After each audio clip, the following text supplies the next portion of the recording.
నమస్తే, welcome to Raj news special drive. నేను శ్రీకాంత్. మీనాక్షి నటరాజన్ రాజ్యసభ సభ్యత్వాన్ని నామినేషన్ని ఎన్నికల కమిషన్ తిరస్కరించిన తర్వాత ఆ స్థానంలో భారతీయ జనతా పార్టీ నుంచి రాజ్యసభకు ఎంపీగా ఎన్నిక కావడం జరిగింది. అయితే మీనాక్షి నటరాజన్ ఎపిసోడ్లో ఏం జరిగింది? తెలంగాణ నుంచే లీకులు జరిగాయి, లేకపోతే మహారాష్ట్రానికి ఎట్లా తెలుస్తుంది? ఆ రాష్ట్రంలో ఉన్నటువంటి అంశం కాంగ్రెస్ పార్టీ నాయకులే లీకులు ఇచ్చారని చెప్పేసి మాటలు మాట్లాడిన తర్వాత సో ఇప్పుడు తెలంగాణ రాజకీయాల్లో ఒక హాట్ టాపిక్ నడుస్తుంది. ఏఐసిసి కూడా పెద్దగా నేరుగా ఇన్వాల్వ్ కావట్లేదు, పూర్తి బాధ్యత మొత్తం కూడా ముఖ్యమంత్రికి అప్పచెప్పినట్టుగా తెలుస్తోంది. సో కేబినెట్ సమావేశంలో కూడా ప్రత్యేకంగా మీనాక్షి నటరాజన్ గురించే చర్చలు జరిగాయి. సో ఎవరినో ఒకరిని రాజీనామా చేయించాలి. ఉన్న 4 కాంగ్రెస్ పార్టీ రాజ్యసభ సభ్యుల్లో మిగతా వాళ్ళు 3 బీఆర్ఎస్ నుంచి ఉన్నారు కాబట్టి సో ఎవరు రాజీనామా చేస్తారు, ఎవరిని రాజీనామా చేపిస్తే ఉప ఎన్నిక వస్తే అక్కడ మీనాక్షి నటరాజన్ని ఏకగ్రీవంగా ఎన్నుకునేటువంటి అవకాశం ఉంటుంది. సో ఇవి ప్రస్తుతానికి కాంగ్రెస్ పార్టీ ముందున్నటువంటి అంశాలు. సో దీంట్లో అభిషేక్ మను సింఘ్వి ఉన్నారు. పార్టీ తరపున కాదు, తెలంగాణ రాష్ట్ర ప్రజల తరపున కాదు, ప్రభుత్వం తరపున వాదనలు వినిపిస్తూ ఉంటారు. చాలా బలమైనటువంటి వ్యక్తి. హిమాచల్ ప్రదేశ్లో ఓడిపోతే ఇమ్మీడియట్గా తెలంగాణ నుంచి ఆయన రాజ్యసభకు ఎన్నుకున్నారు. So he is also important person. So అంత ఈజీగా అండ్ మోర్ ఓవర్ కాంగ్రెస్ పార్టీకి సంబంధించి కీలకమైనటువంటి వ్యక్తి, పార్టీ పరంగా కూడా కేసుల్ని వాదించేటువంటి వ్యక్తి. సో అట్లాంటి వ్యక్తిని తీసేటువంటి అవకాశం ఉంటుందా? సో మొన్న వేం నరేందర్ రెడ్డిని కొత్తగా రాజ్యసభలోకి తీసుకున్నారు.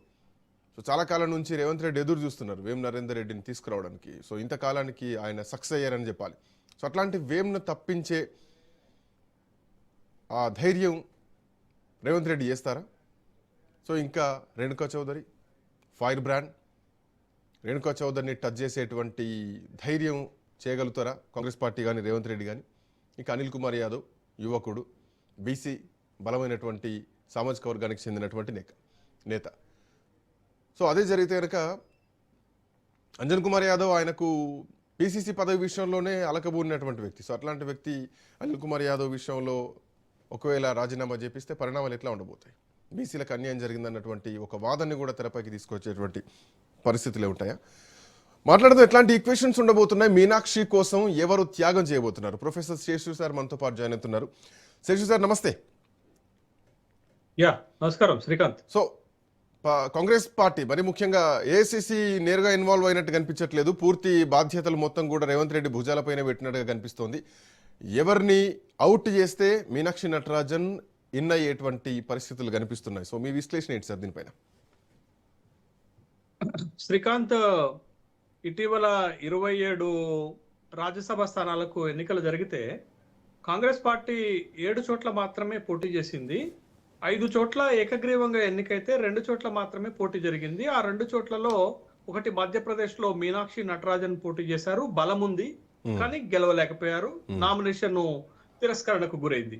రెండోది జార్ఖండ్ లో కూడా పోటీ చేశారు, బలం ఉంది కానీ అక్కడ క్రాస్ ఓటింగ్ తోటి పరిమళనత్వాన్ని గెలిచినటువంటి సందర్భం ఉంది. అంటే ఈ 2 చోట్ల ఓడిపోయారు. ఈ 2 చోట్ల కాంగ్రెస్ పార్టీ స్వయంకృత అపరాధంతో ఓడిపోయింది, బలం ఉన్నప్పటికీ కూడా.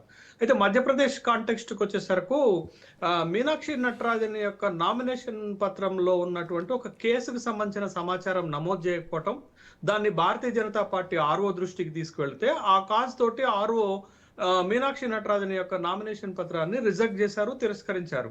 కాబట్టి ఆమె డిస్క్వాలిఫై అయినటువంటి సందర్భం ఉంది. అయితే ఒకవేళ మీనాక్షి నటరాజన్ గారు గనక ఆర్ఓ యాక్సెప్ట్ చేసి ఉంటే ఎన్నికల్లోనైనా ఆమె ఓడిపోయేది. ఎందుకనంటే అక్కడ క్రాస్ ఓటింగ్ కాంగ్రెస్ పార్టీలో ఏమైనా ఎంపిక చేయటం అక్కడ ఉన్నటువంటి బలమైనటువంటి నాయకుడికి ఇష్టం లేదు కాబట్టి ఖచ్చితంగా క్రాస్ ఓటింగ్ జరిగేది. ఎందుకనంటే అక్కడ కాంగ్రెస్ కు ఉన్న బలం 61, గెలుపుకు కావాల్సింది 58. ఆ చిన్న మార్జిన్ ని భారతీయ జనతా పార్టీ మేనేజ్ చేసేదే ఈ జార్ఖండ్ లో చేసినట్టు. కాబట్టి ఆమె అక్కడైనా ఓడిపోయేది. అంటే మీనాక్షి నటరాజన్ నామినేషన్ తిరస్కరణకు గురి కాకపోయినా క్రాస్ ఓటింగ్ తోటి ఎన్నిక జరిగితే ఓడిపోయేది అనేటటువంటి విషయాన్ని మనం గమనించాలా. అయితే ఇప్పుడు ఉన్నటువంటి ఇంకొక సమస్య ఏంటి అంటే మీనాక్షి నటరాజన్ గారి నామినేషన్ తిరస్కరణకు గురి కావటానికి తెలంగాణలో ఉన్నటువంటి ఒక కేసు, ఆ కేసుకు సంబంధించినటువంటి సమాచారాన్ని తెలంగాణలో ఉన్నటువంటి నాయకులే భారతీయ జనతా పార్టీ నాయకులకు, మధ్యప్రదేశ్లో ఉన్న నాయకులకు అందించారు అనేటటువంటి ఒక కీలకమైనటువంటి ఆరోపణ వచ్చింది. దానిపైన పెద్ద ఎత్తున చర్చ జరుగుతున్నటువంటి నేపథ్యంలో ఇప్పుడు తెలంగాణ పైన ఈ ఆరోపణ వచ్చింది కాబట్టి ప్రాయశ్చిత్తంలో భాగంగా ముఖ్యమంత్రి గారు తెలంగాణ నుండే మీనాక్షి నటరాజన్ని రాజ్యసభకు పంపేస్తున్నారు అనేటటువంటి వార్తలు వస్తున్నాయి. అయితే తెలంగాణలో 7 రాజ్యసభ స్థానాలుంటే 3 బీఆర్ఎస్ పార్టీ ఆధీనంలో ఉన్నాయి. వాళ్ళెవరు కూడా రాజీనామా చేసే అవకాశం ఉండదు. 2028కి 2 రాజ్యసభ స్థానాలు ఖాళీ అవుతాయి. కాబట్టి ఆ 3 పక్కన పెడు. కాంగ్రెస్ పార్టీకి 4 రాజ్యసభ స్థానాలు మెంబర్స్ ఇక్కడ ఉన్నారు.